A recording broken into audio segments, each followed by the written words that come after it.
और इस बार एक क्वेश्चन एक्सपेरिमेंट बढ़िया किया।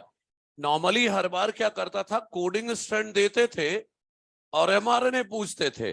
इस बार बढ़िया किया, एमआरएनए दे दिया और बोला कोडिंग स्ट्रैंड बताओ, उसी को दोबारा लिख दो, बस जहां जहां एमआरएनए में यू है उसमें टी लगा दो।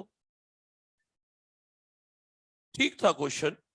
बस ये है, आप पढ़ो, जो आपको पढ़ाया जा रहा है उससे बाहर कुछ नहीं आना है, ईमानदारी से पढ़ो। इस बार का पेपर पिछले बार से आसान था। असर्शन रीजन थे, टू स्टेटमेंट करेक्ट थे, मैच द कॉलम था, लेकिन पिछले साल ज्यादा टफ था बायो। हो सकता अल्टरनेट चला रहे हो बायो को।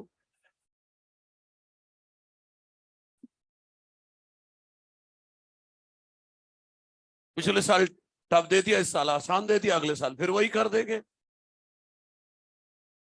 इसीलिए हर क्लास में बोलता हूं, be prepared for easiest to the toughest. दोनों तैयारी होनी चाहिए। आसान आ जाए तो हमारी अच्छी किस्मत, टफ आ जाए तो भी हमें आता है, ये होना चाहिए। और ये तभी होगा जब पढ़ेंगे, ये नहीं दो चार जो इधर उधर होते रहते हैं। ठीक है, हाँ, तुझे थोड़ी बोल रहा हूं, मैं सबको बोल रहा हूं। ठीक है, हाँ, बहुत ध्यान से अलर्ट रहना है। देखो, बहुत मेहनत करनी पड़ती है तब जाकर लोग डॉक्टर बन पाते हैं। हर कोई नहीं बनने वाला है, लेकिन एक बात श्योर है, इस क्लास में जितने हैं अगर ईमानदारी से पढ़े सब हो सकते हैं, सब डॉक्टर बन सकते हैं, लेकिन ईमानदारी से पढ़ना पड़ेगा, चाहे वो क्लास में हो चाहे घर में हो। हंस क्यों रहा है ईमानदारी के नाम पे है? सोच रहा ईमानदारी और वो भी मैं, हाँ? पढ़ना, ध्यान रखो, जब भी टारगेट रखो बड़ा रखो, टारगेट बड़ा रखो। मतलब इतना बड़ा टारगेट सोच लो कि उसका 10-20% भी कर ले तो अच्छे डॉक्टर बन जाए, है ना? मतलब 10-20, इतना बड़ा टारगेट होना चाहिए कि इतना पढ़ना है, इतना पढ़ना, इतना, उसका 20% भी पढ़ लिया तो डॉक्टर बन जाएंगे। क्योंकि जितना सोचेंगे उतना तो करेंगे नहीं, तो टारगेट हमेशा बड़ा रखना चाहिए। ठीक है, चलिए, 720 नहीं, 725 नहीं, राइटिंग के 5 नंबर एक्स्ट्रा नहीं मिलेंगे, 720 ही मिलेगा। ये थोड़ी ना हमारा अच्छे से भरा, इसके लिए एक्स्ट्रा अवार्ड दिया जाता है, 5 नंबर एक्स्ट्रा। ठीक है, चलिए चलिए आ जाइए, अब पढ़ते हैं। देखिए, पिछली क्लास में ओपेरॉन, इस चैप्टर से 9 क्वेश्चन आए थे। ये जो चैप्टर हम पढ़ रहे हैं इससे, इस सिर्फ चैप्टर से 9 क्वेश्चन थे। तो कुल मिला के ये है कि ओपेरॉन क्या था।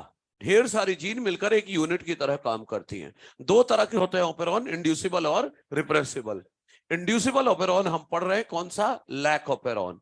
लैक ओपेरॉन में उन सभी जीन को रेगुलेट किया जाता है जो लैक्टोज को तोड़ने में इन्वॉल्व है। सही है? तो लैकोपेरॉन के सबसे पहले हम पढ़ने जा रहे हैं कंपोनेंट्स। लैकोपेरॉन में क्या क्या है, कौन क्या करता है, क्यों कैसे का जवाब थोड़ी देर में आएगा, लेकिन अभी सिर्फ इतना, कौन क्या करता है। तो सुनो, लैकोपेरॉन के कंपोनेंट्स की बात करते हैं। तो यहां पर ये डबल स्ट्रैंडेड डीएनए बना रहा हूं मैं, ये डबल स्ट्रैंडेड डीएनए है, और डबल स्ट्रैंडेड डीएनए, यहां पी लिखा है, यहां आई, यहां पर फिर से पी लिखा है, यहां ओ लिखा है, यहां जेड जीन है, यहां पर वाई जीन है, यहां पर ए जीन है। ये जो जेड वाई ए जीन है ये स्ट्रक्चरल जीन्स है। लैकोपेरॉन में ओपेरॉन में होती है ना स्ट्रक्चरल जीन, तो यहां पर 3 स्ट्रक्चरल जीन्स हैं।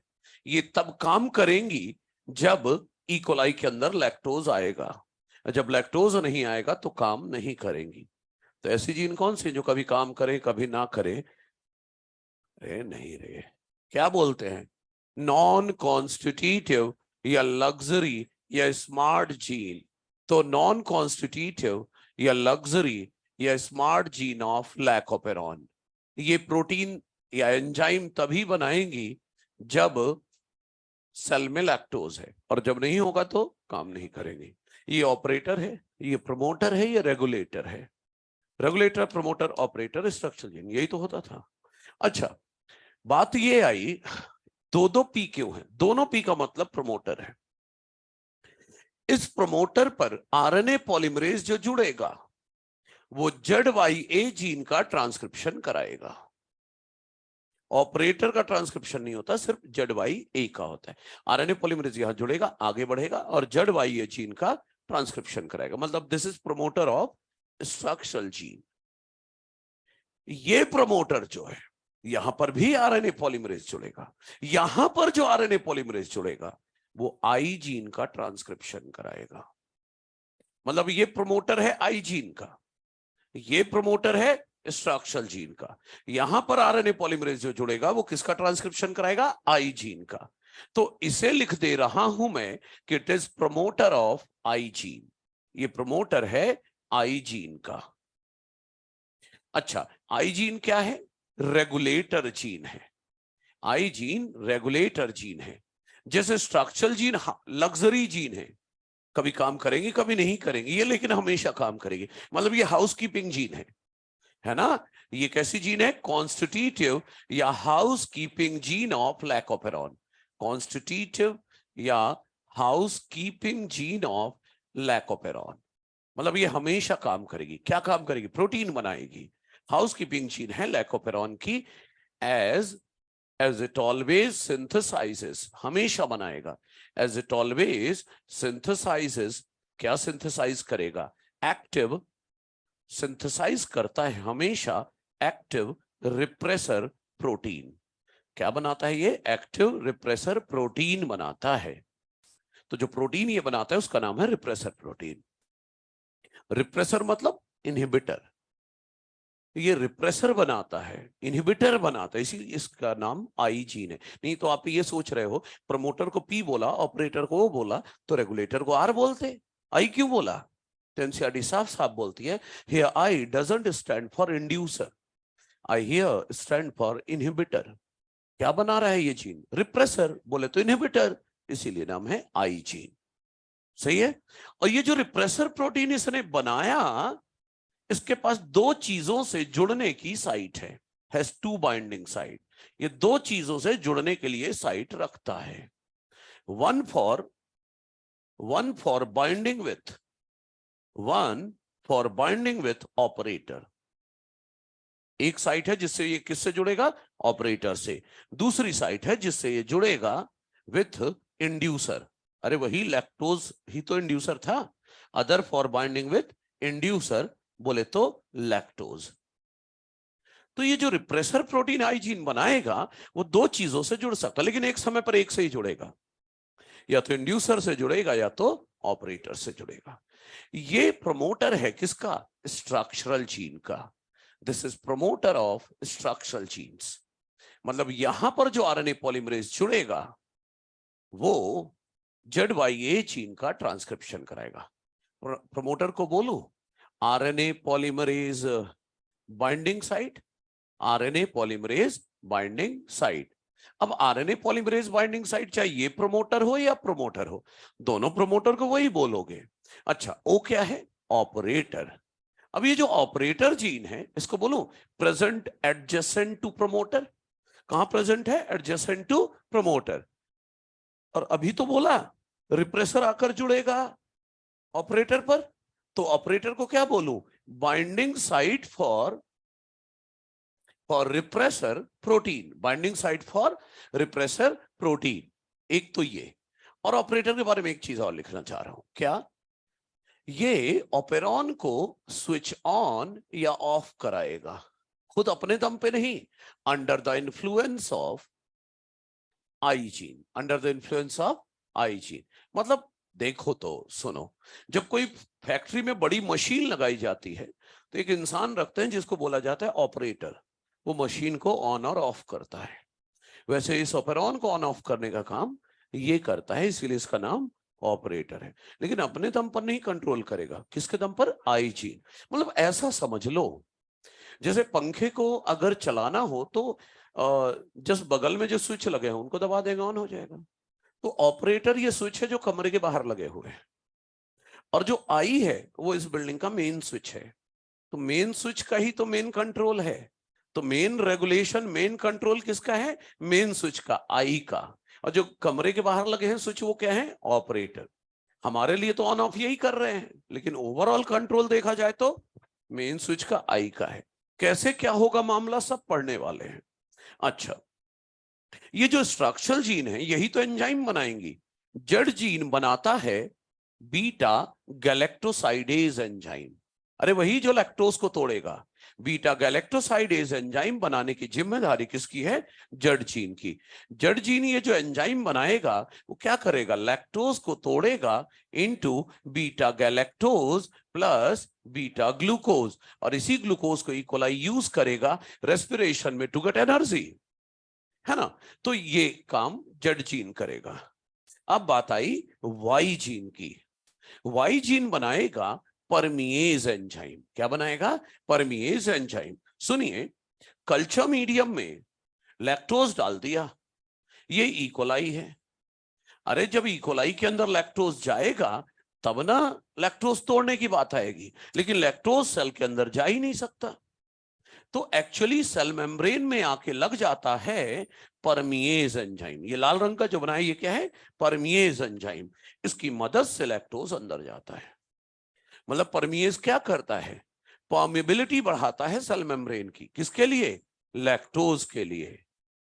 लैक्टोज का दूसरा नाम मैंने बोला था बीटा गैलेक्टोसाइड। तो परमिएबिलिटी बढ़ाता है लैक्टोज या बीटा गैलेक्टोसाइड के लिए, ताकि लैक्टोज सेल के अंदर जा सके। तो परमिएज का काम है increase the permeability of cell membrane, increase the permeability of cell membrane for lactose, या बोलो for बीटा गैलेक्टोसाइड या लैक्टोज, so that लैक्टोज में लैक्टोज में enter into the cell, lactose में enter into the cell from outside, lactose enter कर सके बाहर से, इसलिए परमिएज भी जरूरी है। अगर ये अंदर आएगा ही नहीं तो ये तोड़कर भी क्या, कैसे तोड़ेगा ही नहीं जब आया ही नहीं तो। और ए जीन का काम है बनाना एंजाइम ट्रांस एसिटाइलेज। इसका तो नाम ही इसका काम बता रहा है, ट्रांसफर ऑफ एसिटाइल ग्रुप। ये क्या करता है? ये ट्रांसफर करता है एसिटाइल ग्रुप। कहां से लेगा एसिटाइल ग्रुप? ये एसिटाइल ग्रुप लेगा किससे? एसिटाइल कोएंजाइम ए से। और किसको दे देगा? टू बीटा गैलेक्टोसाइड, बोले तो लैक्टोज को। क्यों दे रहा है लैक्टोज को एसिटाइल ग्रुप? ताकि उसका ब्रेक डाउन फास्ट हो सके। मतलब लैक्टोज के कैटाबॉलिज्म के लिए तीनों चाहिए।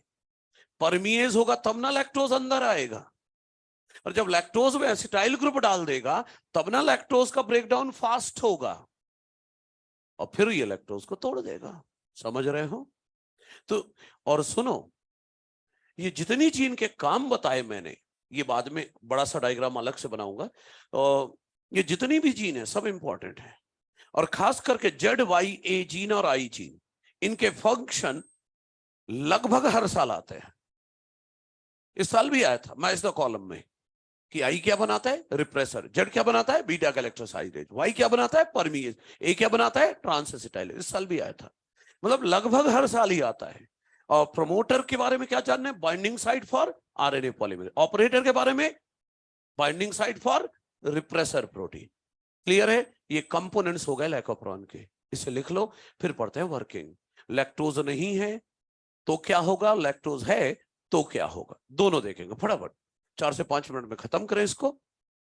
हाँ जल्दी, और शुरुआत उधर कोने से ही करिएगा, ताकि ये ना रहे कि सर हम इधर से लिखना शुरू किए। उधर से लिखना शुरू करना, ताकि मैं उधर से मिटाना भी स्टार्ट कर सकूं। क्या बच्चे? एंजाइम है सबकी सब। हाँ प्रोटीन एंजाइम एक ही बात है। हाँ भाई, एसिटाइल को एंजाइम ए का एसिटाइल ग्रुप लेकर इसको दिया जाएगा, ताकि इसका ब्रेकडाउन फास्ट हो सके लैक्टोज का।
और इस बार जो एआर आए थे काफी एआर के आंसर 1 गए, कुछ के 2 गए और काफी के 1 गए, मतलब रीजन इज करेक्ट एक्सप्लेनेशन वाला। और उसी में लोगों को तकलीफ होती है 2 और 1 में फैसला करना। उनको मेलोनेट की स्पेलिंग ना आई। कॉम्पिटिटिव इनहिबिटर होता है ना सक्सिनेट डिहाइड्रोजिनेज का, तो मेलोनेट की स्पेलिंग तक ना लिख पाए। MALO होता है, उन्होंने MELO लिख दिया। कुछ भी मान ले, मिसप्रिंट या फ्रक्टोज 1,6 बिसफॉस्फेट होता है, फ्रक्टोज 1,6 डाई फॉस्फेट लिख दिया। डाई और बिस में बहुत अंतर होता है। डाई का मतलब होता है एक ही कार्बन पर दोनों फॉस्फेट। हाँ, अभी तो हमने सही ही माना है, उनकी गलती समझ रहे हैं कि 1,6 बिस फॉस्फेट को 1,6 डाई फॉस्फेट लिख दिया। कोई भरोसा नहीं है उनका, लेकिन बोलेगा नहीं हमने तो जानबूझ के लिखा था, गलत करो। कोई भरोसा नहीं है। 2-4 क्वेश्चन हर साल ऐसे होते हैं जहां पर वो, जब से 720 3 लोगों के आए थे तब से क्वालिटी पर नहीं वो रोक रहे हैं 720 आना, इसी तरह रोक रहे हैं। हम जो चाहेंगे वही आंसर होगा। हाँ तो क्या करूं अब भाई, अब क्वालिटी क्वेश्चन हो ना, ऐसा क्वेश्चन दो लोगों से हिले नहीं, और फिर 720 आए तो अच्छा लगता है, लेकिन मजाक कर करके रोक रहे हो। हाँ फॉस्फोरस एसिड लिख दिया, लो अब क्या करोगे। अब फॉस्फोर नहीं, वो फॉस्फ्यूरस एसिड लिखा है शायद, फॉस्फोरस नहीं फॉस्फ्यूरस लिखा है। अगर फॉस्फ्यूरस लिखा है तो गलत है, क्योंकि phosphorus is I think H2PO4। H2PO4 HPO, हाँ H2PO3 ठीक है। भाई मुझे इतना नहीं पता है, मुझे तो पता है फॉस्फोरिक एसिड जो मेरे काम आता है, मतलब H फॉस्फोरिक एसिड नहीं लिखा है वहां। अगर वो फॉस्फोरस एसिड है तो क्या मैं फॉस्फोरिक एसिड को एसिड ऑफ फॉस्फोरस नहीं कह सकता? कह सकता हूं। एसिड ऑफ फॉस्फोरस में जितने भी फॉस्फोरस का एसिड बनेगा सबको बोलूंगा। तो मतलब वहां पर यही है, वो जो चाहेंगे तो कुछ ऐसे बना देते हैं वो कि आप कुछ नहीं कर सकते।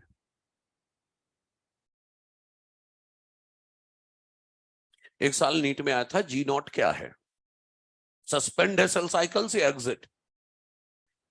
सस्पेंड माना था, सस्पेंड माना था। अब बात खूब चली, क्लेम किया, ये वो नहीं माने, वो बोले सस्पेंड है। और उनकी दादागिरी देखो, अगले साल खुद एक क्वेश्चन लिखते हैं। अब नहीं पूछ रहे हैं क्वेश्चन में कि एग्जिट है कि सस्पेंड है, क्वेश्चन का स्टेटमेंट बोलते हैं G naught which is exit from the cell cycle. लो कर लो जो करना है। पिछले साल एग्जिट मानने को तैयार नहीं थे, अगले साल खुद ही क्वेश्चन लिख के दे रहे हैं G naught which is exit from cell cycle. अब क्या कर लोगे, कुछ नहीं। तो वो तो रहने ही दो, 2-4 क्वेश्चन हर साल ऐसे रहेंगे और वो जो चाहेंगे वही आंसर होगा।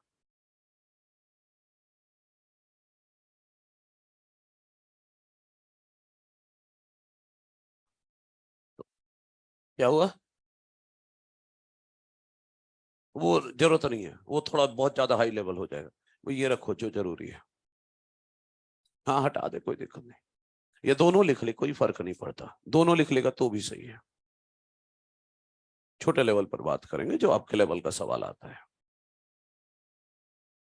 वो कुछ कुछ में पढ़ाया था मैंने, एक्चुअल वही है, लेकिन आपके लेवल पर बस इतना ही बात है।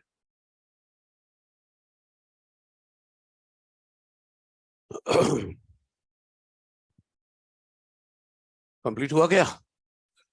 कंप्लीट करो भाई।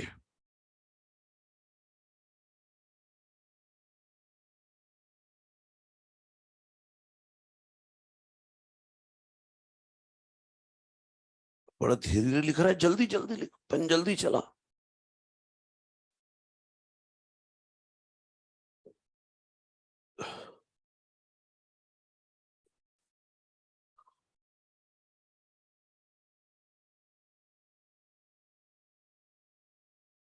क्या हो गया?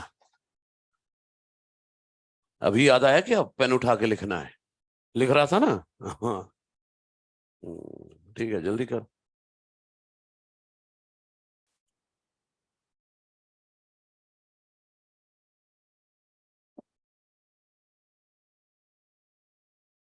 हाँ पहले दो हटाता हूं, है ना, पहले दो हटा रहा हूं, बस हो गया।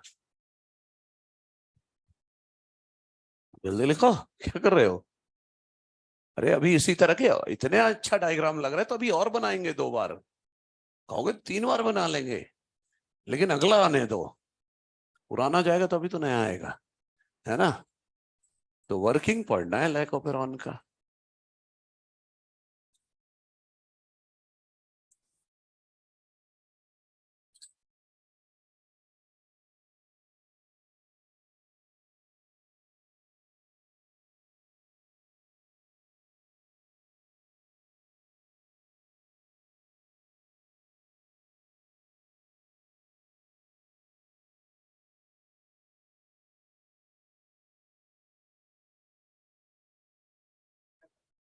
अभी क्या रह गया,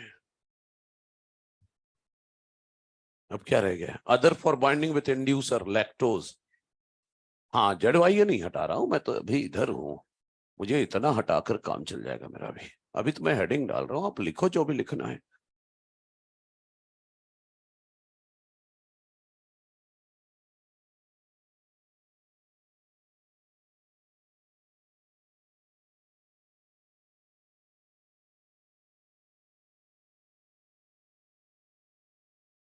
हाँ मतलब दो चीजों से जुड़ सकता है एक समय पर, एक से जुड़ेगा, या तो ऑपरेटर से जुड़ेगा या तो इंड्यूसर से जुड़ेगा।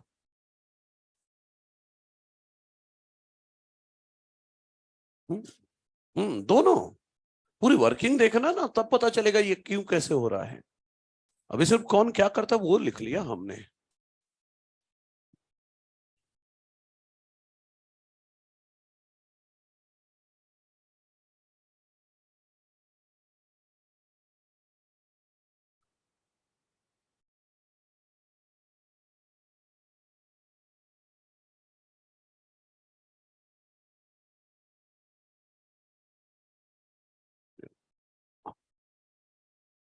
ठीक है जल्दी करिए भाई, पहला केस लेकर आएंगे।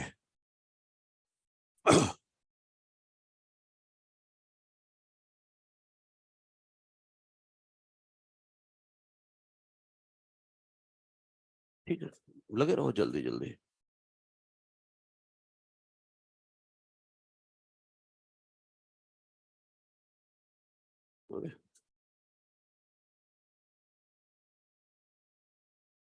अरे दूर वालों, कहां तक पहुंचे, जेड तक हो गया, वाई ए का भी लिखो जल्दी।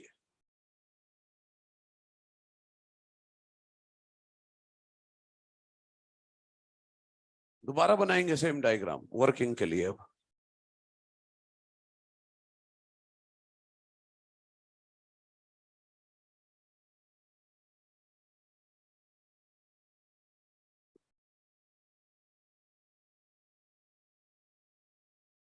ठीक है चलिए आ जाइए अब। Increase the permeability of cell membrane for beta galactoside या लैक्टोज सो दैट लैक्टोज में एंटर इनटू द सेल। हो गया ना? क्या है, 2 बार लिख रहा है क्या? है? क्या है, 2 भाई बहन है क्या अभी और? है 3 बार क्यों लिखेगा, एक बार बहुत है। हाँ ठीक है लिखो, जल्दी खत्म करो भाई। और आ जाओ जल्दी से, देखो ध्यान से अब। ठीक है, ये फिर से बनाएंगे डबल स्ट्रैंडेड डीएनए। ये प्रमोटर है, ये आई जीन है, ये प्रमोटर है, ये ऑपरेटर है, ये जेड जीन है, ये वाई जीन है, और ये ए जीन है। ये तीनों क्या है, स्ट्रक्चरल जीन्स है, स्ट्रक्चरल जीन्स है। ठीक है चलिए आइए, अब हम देखने वाले हैं वर्किंग। ऊपर क्या लिखा है, ई कोलाई के अंदर लैक्टोज नहीं है।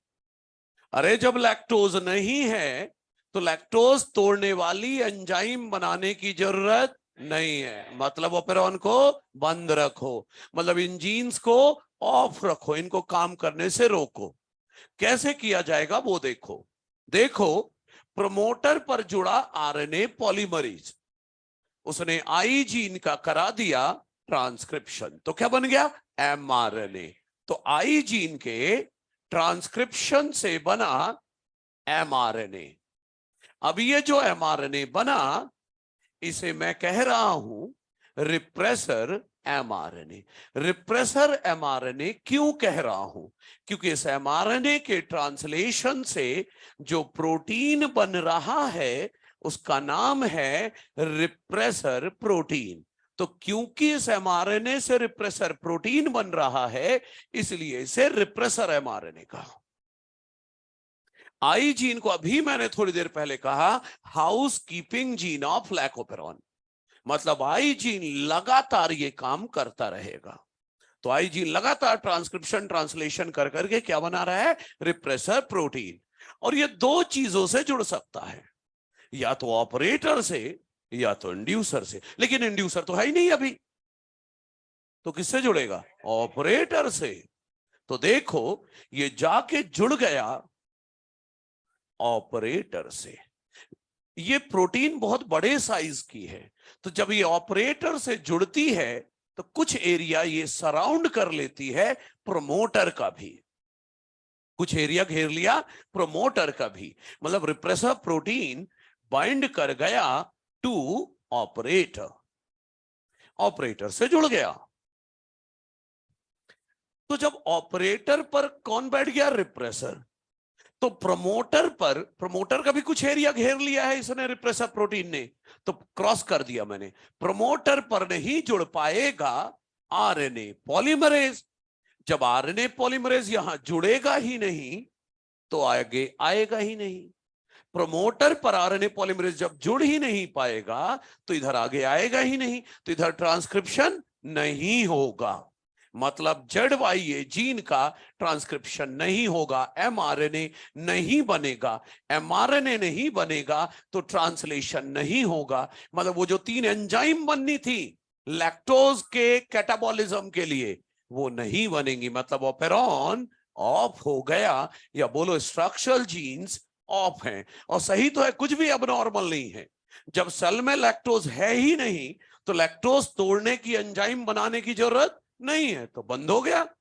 मतलब क्या किया रिप्रेसर ने? ऑपरेटर से जुड़ गया और प्रिवेंट कर दिया आरएनए पॉलीमरेज को to carry out transcription of structural genes, structural gene के ट्रांसक्रिप्शन को रुकवा दिया। एक छोटा सा रिकैप करते हैं, फिर आगे बढ़ते हैं। आई जीन लगातार बना रहा है, ट्रांसक्रिप्शन ट्रांसलेशन करके रिप्रेसर प्रोटीन। दो चीजों से जुड़ेगा, या ऑपरेटर या इंड्यूसर। इंड्यूसर नहीं है तो ऑपरेटर से जुड़ गया, और जब ऑपरेटर से जुड़ा तो कुछ एरिया इसने ओवरलैप कर लिया प्रोमोटर का भी, तो प्रोमोटर पर आरएनए पॉलीमरेज नहीं जुड़ेगा। जब नहीं जुड़ेगा तो आरएनए पॉलीमरेज आगे नहीं जाएगा, और जब आगे नहीं जाएगा तो ट्रांसक्रिप्शन ट्रांसलेशन नहीं होगा, मतलब वो जो 3 एंजाइम बननी थी वो नहीं बनेगी। तो जब लैक्टोज है ही नहीं तो लैक्टोज तोड़ने वाली एंजाइम बनाने की जरूरत नहीं है, तो फिर ऑन ऑफ हो गया, दैट्स ऑल। क्लियर है? बना ले इसे, फिर अगला केस लाते हैं। लैक्टोज आ जाएगा तो ऑन करना पड़ेगा, कैसे होगा देखते हैं। इसे खत्म करें जल्दी से, 2-3 मिनट में खत्म करें इसको। अच्छा ठीक है भाई, कंप्लीट करें।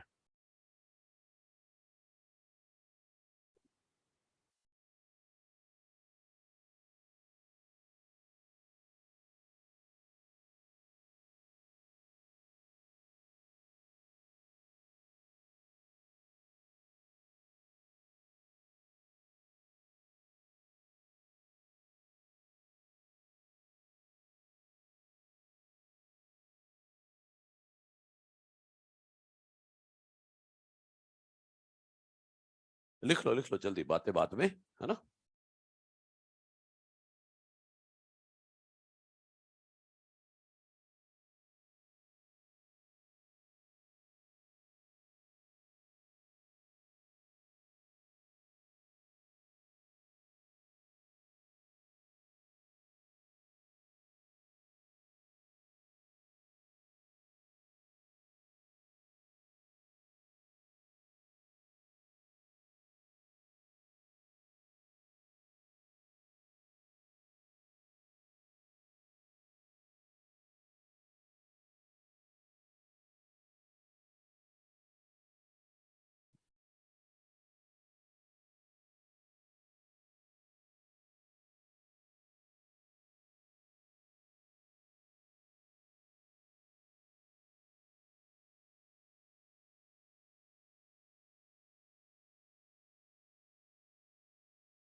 हाँ,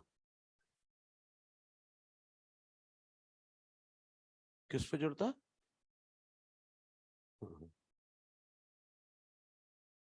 नहीं, उसका काम ही यही है। अगर रिप्रेसर प्रमोटर पर जोड़ने की बारी आती तो फिर तो प्रमोटर पर आरएनए पॉलीमरेज कभी नहीं जुड़ पाएगा। अभी नहीं जुड़ पा रहा ना, अब अगले राउंड में जुड़ पाएगा। कैसे होगा वही देखना है अपन को, है ना। ठीक है, आप लोग लिखो, मैं जब तक हेडिंग तो चेंज कर ही सकता हूं। अब ना बोलना, बना ले फिर हेडिंग डालेंगे। अब ये नंबर 2 हो जाएगा। अब एब्सेंस को प्रेजेंस कर देता हूं, ऑपेरॉन को ऑफ की जगह ऑन करवा दूंगा, और क्या। अरे लो भाई इस साइड, चलो खत्म करो इसको, जल्दी करो।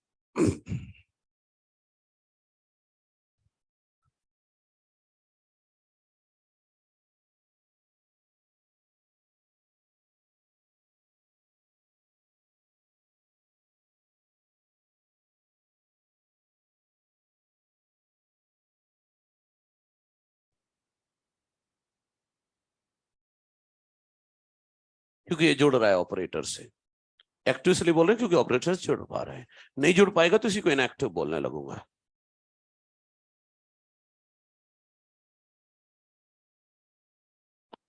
जल्दी। नहीं नहीं, उससे मतलब नहीं है, ऑपरेटर जुड़ पा रहा है या नहीं, उससे एक्टिव इनएक्टिव है। हाँ, देखते हैं, देखते हैं, इंतजार करो, आधी जानकारी खतरनाक होती है। अरे तो लिखना, यही तो मिटाना है पहले मुझे, रास्ते में आ रही है, लिख जल्दी।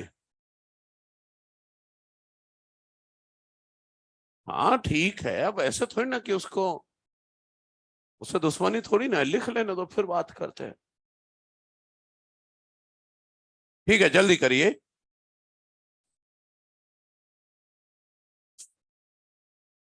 ठीक है, जल्दी करो।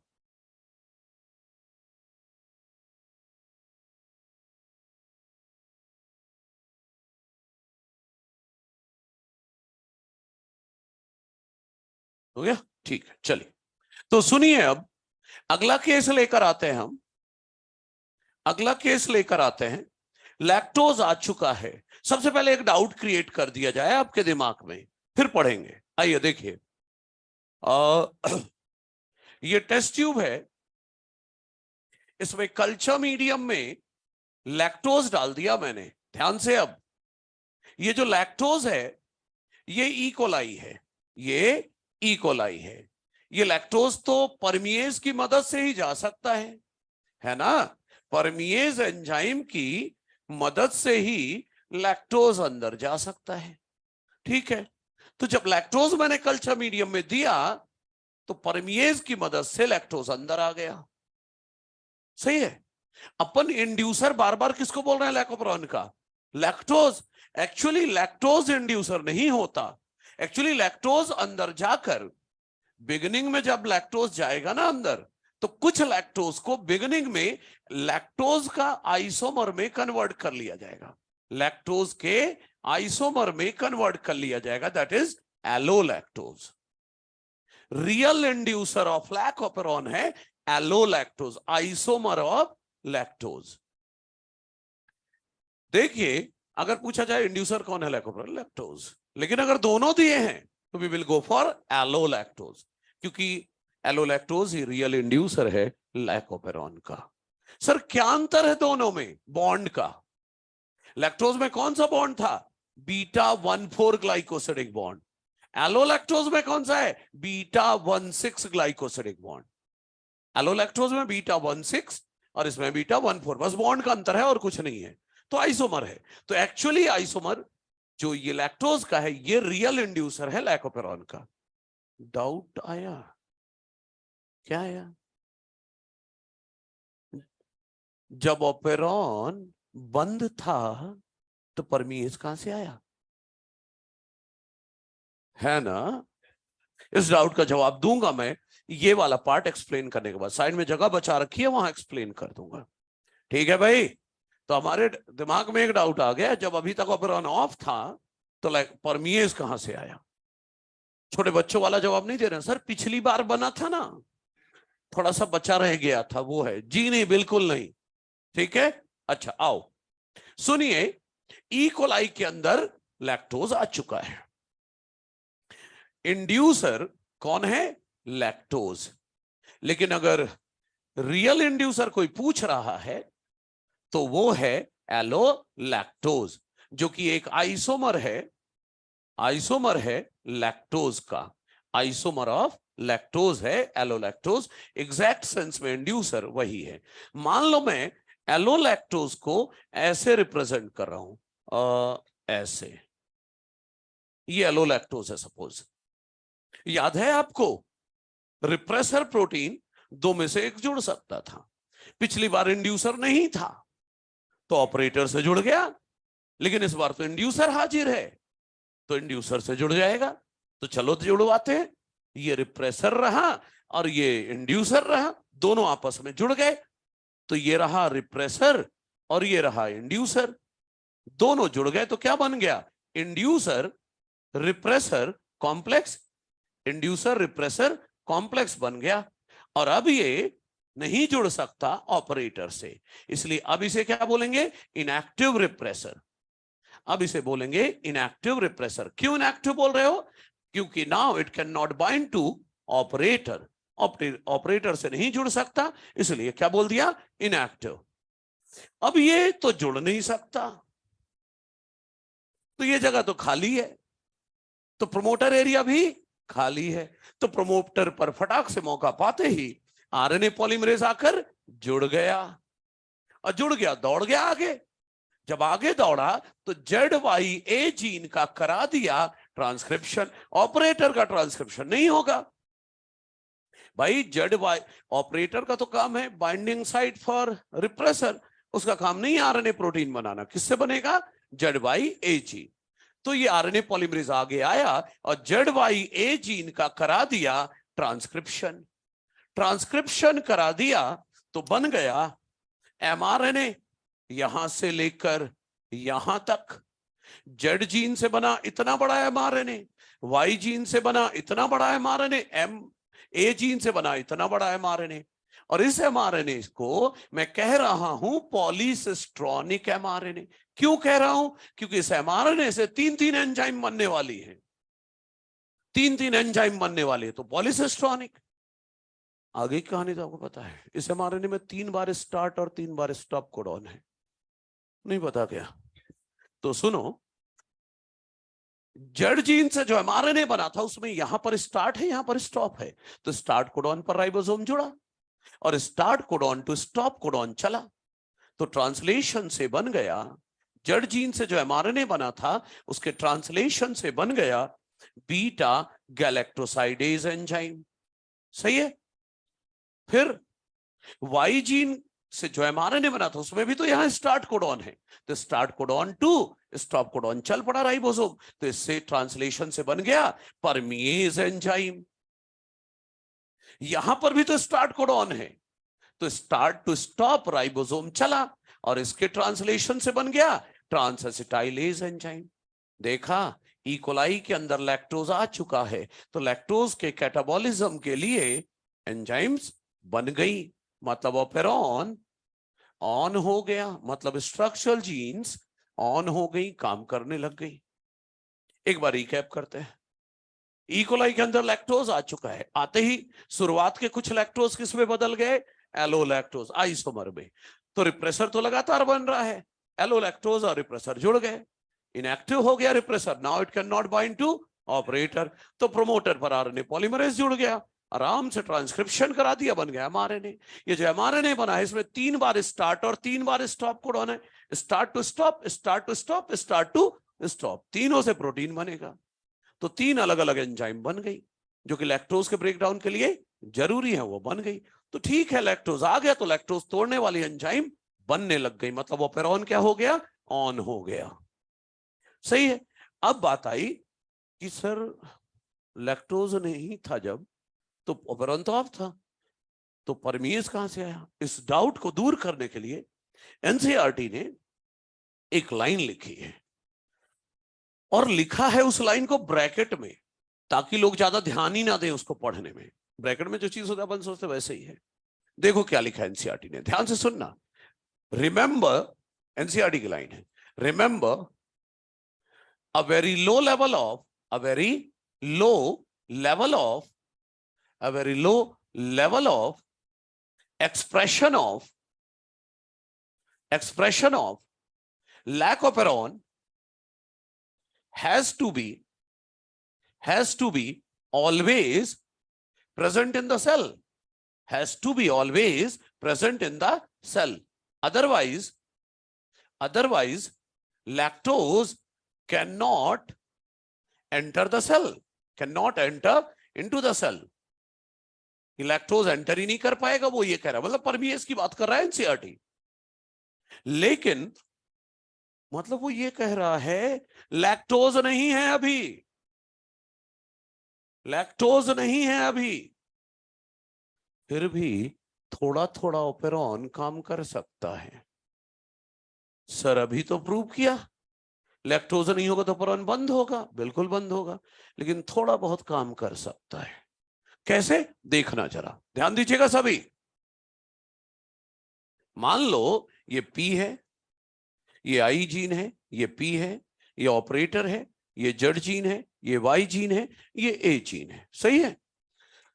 देखो लैक्टोज अभी नहीं है तो रिप्रेसर प्रोटीन ऑपरेटर से जाकर जुड़ जाता है, रिप्रेसर प्रोटीन ऑपरेटर से जाकर जुड़ जाता है, ये जुड़ता हुआ दिखा दिया।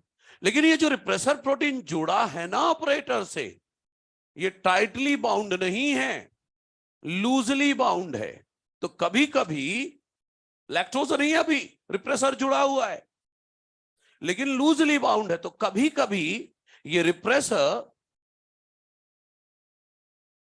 स्लिप होकर गिर जाता है, स्लिप होकर गिर गया तो कुछ समय के लिए, ये तो यहां गिर गया तो कुछ समय के लिए ऑपरेटर खाली है। जितनी देर में ये वापस जाकर जुड़ेगा उतनी देर तक के लिए तो यहां कोई नहीं है। तो मौका पाते ही प्रमोटर पर आरएनए पॉलीमरेज जुड़ गया, एक आधा राउंड ट्रांसक्रिप्शन करा दिया, एक आधा राउंड ट्रांसक्रिप्शन करा दिया तो एक आध दो मॉलिक्यूल इन एंजाइम के बन गए। यही वो परमिएज है जो थे शुरुआत में। तो बिगिनिंग के कुछ लैक्टोज इस परमिएज की मदद से आएंगे। अब बाद में जब लैक्टोज थोड़ा बहुत आ गया तो फिर ऑन हो गया, परमिएज खुद बनने लगा, तो बाकी के लैक्टोज इस परमिएज की मदद से अंदर आएंगे। बहुत दूर की बात कहिए, ध्यान से सुनो। अभी मैं क्या बोल रहा हूं, लैक्टोज नहीं था, रिप्रेसर प्रोटीन जुड़ा था, लेकिन ये लूजली जुड़ा है तो कभी कभी स्लिप होकर गिर जाता है। तो जितनी देर में ये वापस जाकर जुड़ेगा उतनी देर के लिए यहां कोई नहीं है। तो प्रोमोटर पर आरएनए पॉलीमरेज जुड़ा, एक आध राउंड ट्रांसक्रिप्शन करा दिया तो एक आध दो मॉलिक्यूल इनके बन गए ट्रांसलेशन से। यही वो परमिएज है जिनकी मदद से बिगिनिंग के कुछ लैक्टोज जाएंगे, और जब थोड़े बहुत लैक्टोज अंदर गए तो फिर ऑन हो गया तो परमिएज तो खुद ही बनने लगा, तो बाकी के लैक्टोज इन परमिएज की मदद से अंदर आएंगे। सही है, ये है। पता है इस लाइन को समझने के लिए मैंने कम से कम 7-8 इंटरनेशनल राइटर्स की बुक खोज डाली थी, एक बुक में मिला था एक्सप्लेनेशन, यही जो मैंने अभी बताया। नहीं बाकी कहीं है ही नहीं, आप ढूंढ लो जहां ढूंढना है। हाँ वहां भी ढूंढ लो, वहां भी ढूंढ लो, कुछ मिल जाए तो ठीक है। अब मैं क्या बोलता हूं, ध्यान से सुनना मेरी बात। अब ये जानकारी तो हो गई, अब क्वेश्चन आया नीट में, लैक्टोज नहीं है क्या होगा, तो इन्हें बोलना सर थोड़ा थोड़ा परंतु ऑन रहेगा। ये जवाब नहीं देना है, वही देना है जो प्रैक्टिकली आपने प्रूफ किया है। लैक्टोज नहीं है ऑफ, लैक्टोज है ऑन। ये अपने आपस की बात है, इसको आपस में ही रखना है बस, समझ गए। ये कॉन्सेप्ट वहां नहीं फिट करने बैठ जाना है। क्लियर है सबको। ये एनसीईआरटी की लाइन है, उसका एक्सप्लेनेशन दे दिया, नहीं तो समझ में भी ना आए तो ये बना ले। अब चाहे तो ये कॉपी में बनाए या फिर एनसीईआरटी में जहां ये लाइन है वहां पर बना ले, क्या फर्क पड़ता है। जल्दी करें, आपके पास 4 से 5 मिनट है, फटाफट। हाँ बोलो भाई। क्या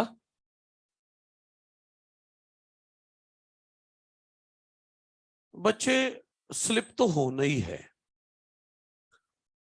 2 मिनट बाद, 1 मिनट, हाँ बस होगा ना, होगा बिल्कुल, नहीं तो परमीज आएगा ही नहीं। ठीक है, ठीक है। क्या बच्चे? आखिरी स्टेप में, आखिरी स्टेप में उस लैक्टोज को भी तोड़ लेंगे जब सब, हाँ आखिरी में जब कुछ नहीं, सब खत्म हो गया तो खोजेंगे कहाँ है, कहाँ है, कहाँ है, तो पकड़ तो इसे लाओ, है ना। हाँ। तो बनने दे, जुड़ेगा, स्लिप होगा, तो रैंडमनेस है ना बच्चे, है कि नहीं।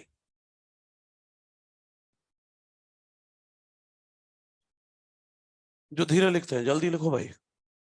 अब हमें पढ़ना है regulation of lac operon, positive regulation and negative regulation.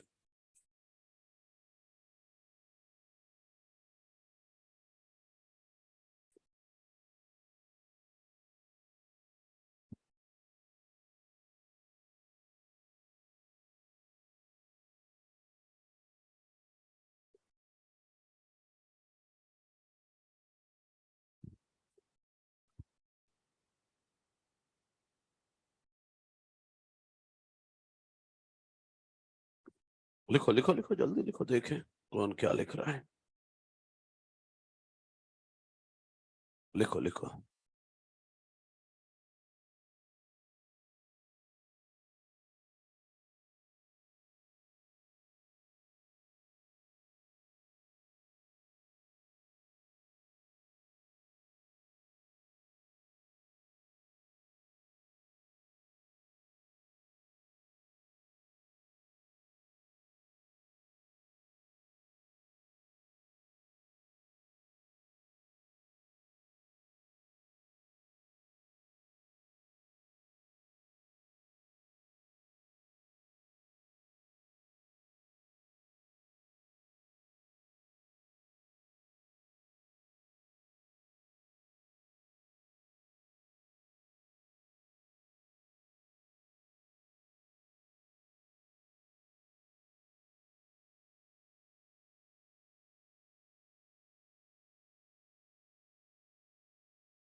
जल्दी लिखो, हाँ।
हाँ भाई, खत्म हुआ ये इधर का, जल्दी खत्म करो, जल्दी खत्म करें, एक दो मिनट के अंदर खत्म करें। रेगुलेशन ऑफ लैकोपेरॉन देखें, पॉजिटिव और निगेटिव।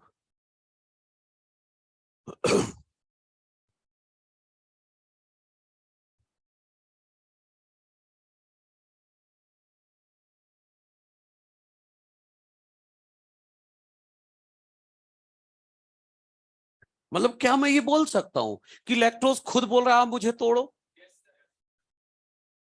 है ना? आप बैल मुझे मार वाली बात है। लैक्टोज खुद बोल रहा है मुझे तोड़ने के लिए एंजाइम बनाओ। ये एनसीईआरटी की लाइन है।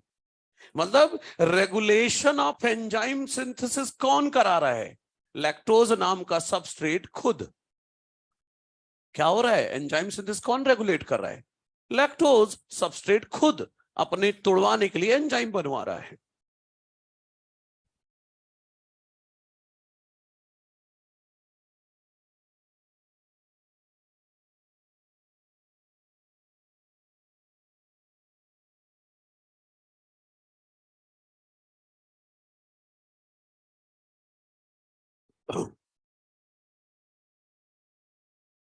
ये लिखकर एनसीईआरटी निकालो, एक कुछ हिस्से एक एक दो दो लाइन चुटपुट दी हुई हैं वो बता दूं, क्योंकि बाद में तकलीफ देंगी वो बता देता हूं और फिर इसके बाद रेगुलेशन की बात कर लेता हूं।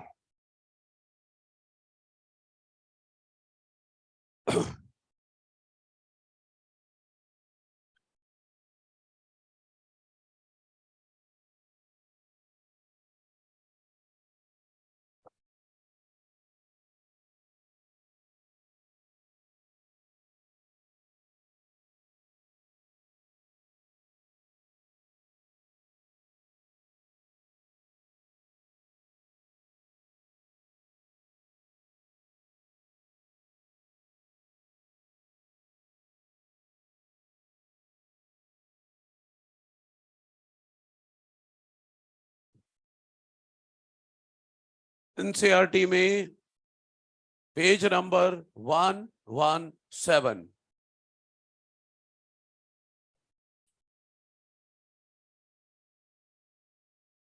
117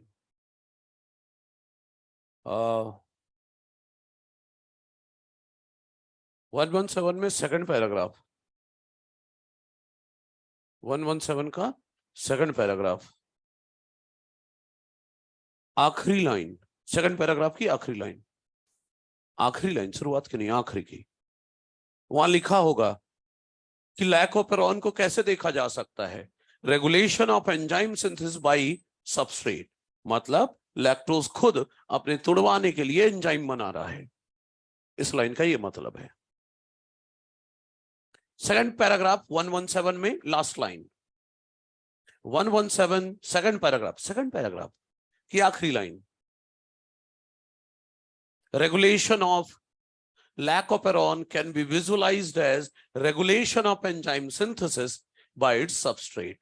मतलब लैकोपेरॉन की जो एंजाइम्स हैं उनकी सिंथेसिस कौन रेगुलेट कर रहा है? सबस्ट्रेट लैक्टोज खुद। मतलब लैक्टोज खुद अपने तुड़वाने के लिए एंजाइम बनवा रहा है। कोई दिक्कत तो नहीं है? ओके, अब एक लाइन और बोल रहा हूं। सब कुछ हो चुका है? पीछे वालों सब हो गया?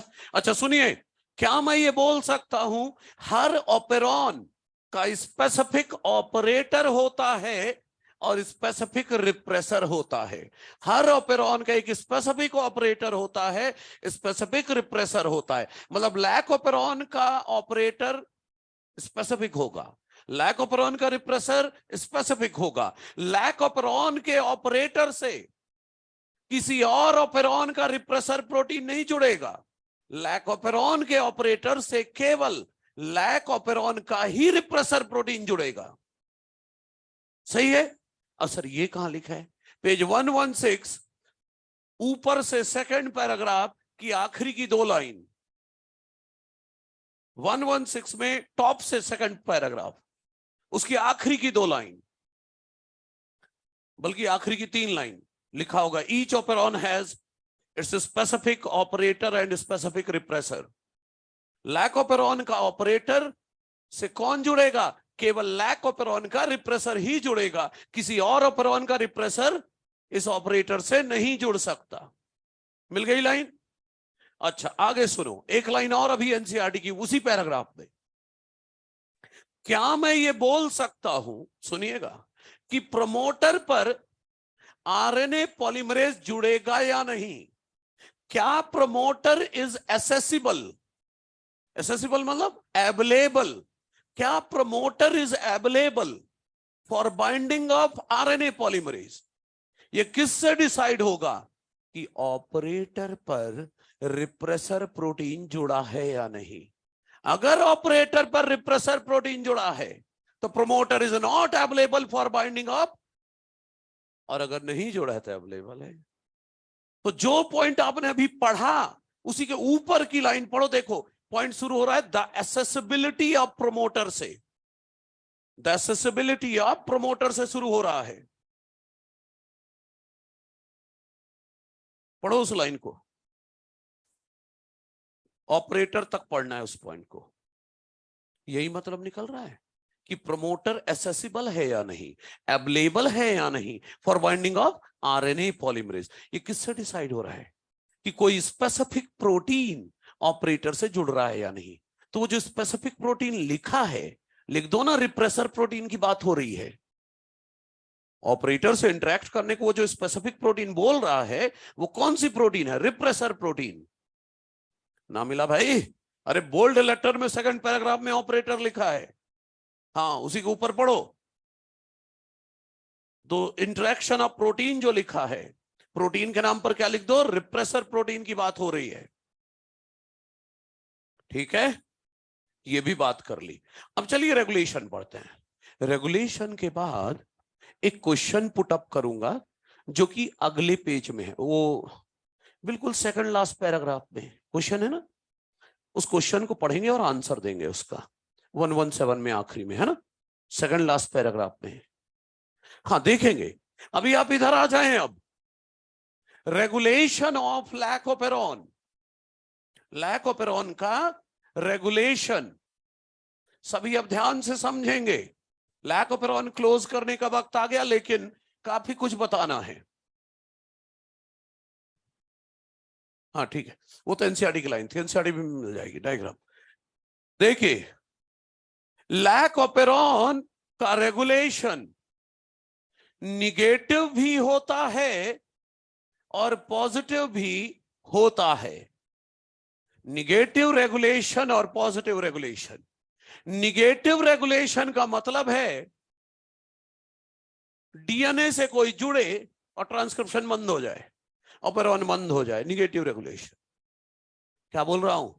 When any regulatory molecule, when any regulatory molecule binds to DNA and stops the transcription। मतलब डीएनए से कोई मॉलिक्यूल जुड़े और ट्रांसक्रिप्शन रुक जाए, ऑपरेरॉन बंद हो जाए, तो क्या बोलोगे? Negative regulation. क्या मैं नहीं बोल सकता कि lac operon is under negative regulation of किसके? बिल्कुल सही, under negative regulation of repressor protein. किसके निगेटिव रेगुलेशन में है? रिप्रेसर प्रोटीन के। क्यों? क्योंकि binding of repressor protein to operator, किससे जुड़ता है रिप्रेसर प्रोटीन? ऑपरेटर से। और जब जुड़ जाता है तो स्विच ऑफ द ऑपेरॉन, क्या कहते हो? तो निगेटिव रेगुलेशन हुआ ना। रिप्रेसर कहां जुड़ता है? डीएनए से ही तो जुड़ा, ऑपरेटर एरिया में। तो जब ऑपरेटर एरिया में रिप्रेसर प्रोटीन जुड़ा तो ऑपेरॉन बंद कर दिया जाता है। तो लैकोपेरॉन निगेटिव रेगुलेशन में किसके है? रिप्रेसर प्रोटीन के। कोई दिक्कत तो नहीं है। डीएनए से कोई जुड़े, ऑपेरॉन बंद हो जाए, निगेटिव रेगुलेशन। ऐसा कौन है? रिप्रेसर। जब लैकोपेरॉन का रिप्रेसर जब ऑपरेटर से जुड़ता है तो ऑपेरॉन बंद हो जाता है। तो निगेटिव रेगुलेशन में लैकोपेरॉन किसके है? रिप्रेसर प्रोटीन के। पॉजिटिव उल्टा कर लो, डीएनए से कोई जुड़े और ट्रांसक्रिप्शन चालू हो जाए, इसे क्या बोलोगे? Positive regulation. रुक जाए, उसके बारे में अभी ना बोले। When any regulatory molecule Regulatory molecule binds to DNA and starts the transcription, और ट्रांसक्रिप्शन स्टार्ट हो जाए और फिर ऑन हो जाए, इसे क्या बोलेंगे? Positive regulation. ठीक है। अब पता है लैकोपेरोन किसके पॉजिटिव रेगुलेशन में है? Lac operon is under positive regulation of CAP। वो क्या है? कैटाबोलाइट एक्टिवेटर प्रोटीन। किसके? कैटाबोलाइट एक्टिवेटर प्रोटीन, इसके पॉजिटिव रेगुलेशन में है। अब ये नया क्या आ गया? ध्यान से देखना, कुछ नया आ गया। अब देखो, लैकोपेरोन, देखो जरा, यहां पर ये ऐसे है, यहां पर प्रमोटर है, यहां पर आई जीन है, यहां पर प्रमोटर है, यहां पर प्रमोटर है, यहां ऑपरेटर है, यहां जेड जीन है, वाई जीन है और ए जीन है। सही है। सुनिए, अभी तक एक साइट मैंने छिपा रखी थी, अभी तक नहीं बताया, अब बताता हूं। प्रमोटर के जस्ट पहले यहां पर एक साइट होती है, प्रमोटर के जस्ट पहले, इसे कहते हैं CAP साइट। यहां पर कौन जुड़ता है? यहां पर आकर जुड़ता है CAMP CAP कॉम्प्लेक्स। CMP आपने एंडोक्राइन सिस्टम में पढ़ा था पिछले साल, secondary messenger, cyclic adenosine monophosphate और कैटाबोलाइट एक्टिवेटर प्रोटीन आपस में जुड़ेंगे। यहां CMP CAP कॉम्प्लेक्स जुड़ेगा। मामला क्या है वो अच्छे से सुनना, क्योंकि अलग बात जा रही है। वो इधर देखो, प्रमोटर दो तरह के होते हैं, वीक प्रमोटर और स्ट्रॉन्ग प्रमोटर। स्ट्रॉन्ग प्रमोटर वो है जिसे RNA पॉलीमरेज आसानी से ढूंढ ले, पहचान ले with help of sigma factor. Sigma factor ही तो मदद करता है प्रमोटर ढूंढने में। तो स्ट्रॉन्ग प्रमोटर वो है जिसे RNA पॉलीमरेज आसानी से ढूंढ ले, पहचान ले with help of sigma factor.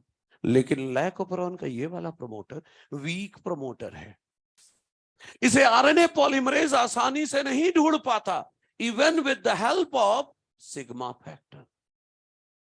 इसको मजबूत बनाना है, इसको स्ट्रॉन्ग बनाना है, उसके लिए एक एक्स्ट्रा साइट है, कैप साइट। यहां पर कौन जुड़ेगा? CMP CAP complex. मामला क्या है अच्छे से सुनना। ई कोलाई में एक रिलेशन होता है। क्या रिलेशन होता है?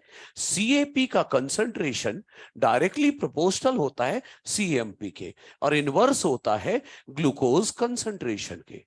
कहने का मतलब यह है, जब ई कोलाई में ग्लूकोज का लेवल कम होगा तो CMP का प्रोडक्शन बढ़ेगा और CAP का प्रोडक्शन भी बढ़ जाएगा।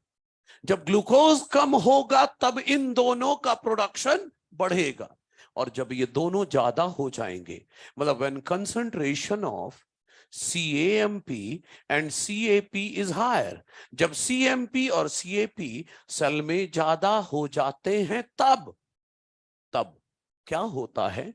देन मान लो ये रहा CAMP, ये रहा CAP, दोनों ज्यादा हो चुके हैं। ज्यादा हो गए तो आपस में जुड़ गए, ज्यादा हो गए तो आपस में दोनों जुड़ गए। क्या बन गया? CMP CAP complex. और ये कॉम्प्लेक्स बनने के बाद किससे आकर जुड़ जाएगा? कैप्साइड से। कैप्साइड से जुड़ जाएगा। क्या करेगा कैप्साइड से जुड़कर? RNA पॉलीमरेज को बुलाएंगे, इधर आ। हम जहां बैठे हैं ना, यहीं पर तो बैठे हैं, हम जहां पर बैठे हैं ना उसी के जस्ट बगल में प्रमोटर है। आजा जुड़, ट्रांसक्रिप्शन स्टार्ट करवा। तो ये क्या कर रहा है? DNA से जुड़कर ट्रांसक्रिप्शन चालू करवा रहा है या नहीं CAP? इसीलिए उसका पॉजिटिव रेगुलेशन है। क्या बोल रहा हूं कि जब दोनों ज्यादा हो गए तो आपस में जुड़ गए, और जुड़कर कहां जुड़ जाएंगे? आपस में जुड़ने के बाद कैप्साइड से, और कैप्साइड से जुड़ने के बाद क्या कर रहे हैं? गाइड कर रहे हैं RNA पॉलीमरेज को to bind to promoter so as to initiate transcription, transcription initiate करने के लिए।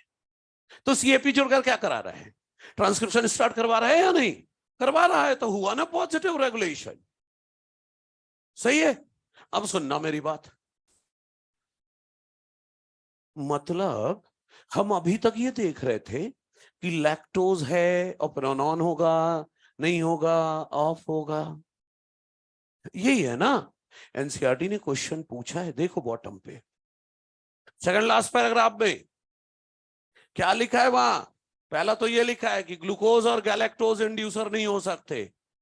सही है। कौन इंड्यूसर है, लैक्टोज। इसके बाद क्वेश्चन पढ़ो क्या लिखा है, और जिनके पास नहीं है सुने क्या लिखा है। ई कोलाई को लैक्टोज दे दिया, ई कोलाई को लैक्टोज दे दिया, ऑपेरॉन कब तक ऑन रहेगा।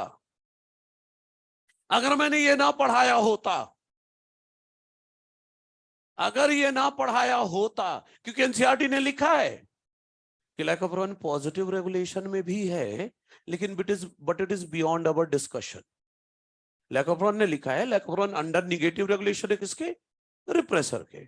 पॉजिटिव रेगुलेशन में भी है किसी के, but it is beyond our discussion, लिख दिया है। लेकिन ऊपर क्वेश्चन पूछ लिया है, ऐसा क्वेश्चन जिसका जवाब पॉजिटिव रेगुलेशन पढ़ने के बाद ही दे सकते हो। अगर मैंने ये ना पढ़ाया होता तो क्या आंसर देते आप कि लैक्टोज दिया, ई कोलाई में लैकोप्रोन कब तक ऑन रहेगा, जब तक लैक्टोज है। लेकिन अब जवाब नहीं दोगे, अब क्या दोगे। हाँ देखो आंसर सही आने लगा। तो एनसीईआरटी बोल रही उधर नहीं जाना, पॉजिटिव रेगुलेशन की तरफ नहीं जाना। अब क्वेश्चन पूछ लिया जिसका आंसर पॉजिटिव रेगुलेशन से ही आएगा। लैकोप्रोन तब तक ऑन नहीं रहेगा जब तक लैक्टोज है। अरे जब लैक्टोज ई कोलाई के अंदर जाएगा, लैक्टोज टूटेगा तो ग्लूकोज का लेवल बढ़ेगा। जैसे ही ग्लूकोज का लेवल बढ़ा, सीएमपी सीएपी का प्रोडक्शन डाउन। अगर ये दोनों कम हो गए तो आपस में नहीं जुड़ेंगे, और नहीं जुड़ेंगे तो कैप्साइड से नहीं जुड़ेंगे, और कैप्साइड से नहीं जुड़ेंगे तो प्रोमोटर पर आरएनए पॉलीमरेज, तो ट्रांसक्रिप्शन नहीं होगा, ऑपेरॉन बंद। मतलब ई कोलाई में लैक्टोज अभी है, ई कोलाई में लैक्टोज है, फिर भी ऑपेरॉन बंद है। क्यों, क्योंकि ग्लूकोज ज्यादा है। अरे ई कोलाई को लैक्टोज से लेना ही देना नहीं, ई कोलाई बेचारे को तो ग्लूकोज चाहिए ताकि वो तोड़ सके रेस्पिरेशन में और पाए एनर्जी, और आपने ग्लूकोज दिया नहीं, तो बेचारा मजबूरन लैक्टोज को तोड़ के ग्लूकोज पा रहा है।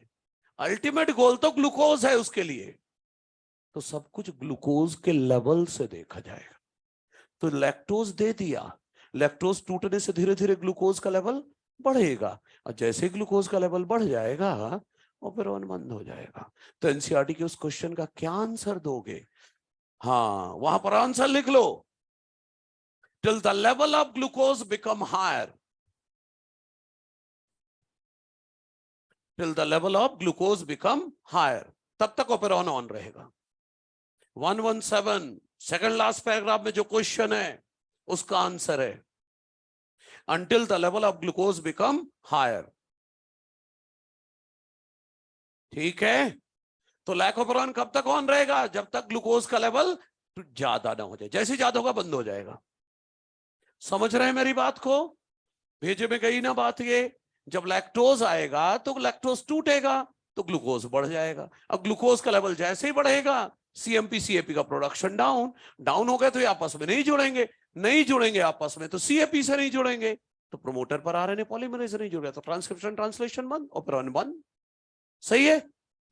देखो एक बात और, आरएनए पॉलीमरेज प्रोमोटर पर जुड़ पाएगा या नहीं, ये एक और बात से डिसाइड होता है कि उसका इंटरेक्शन किससे हो रहा है।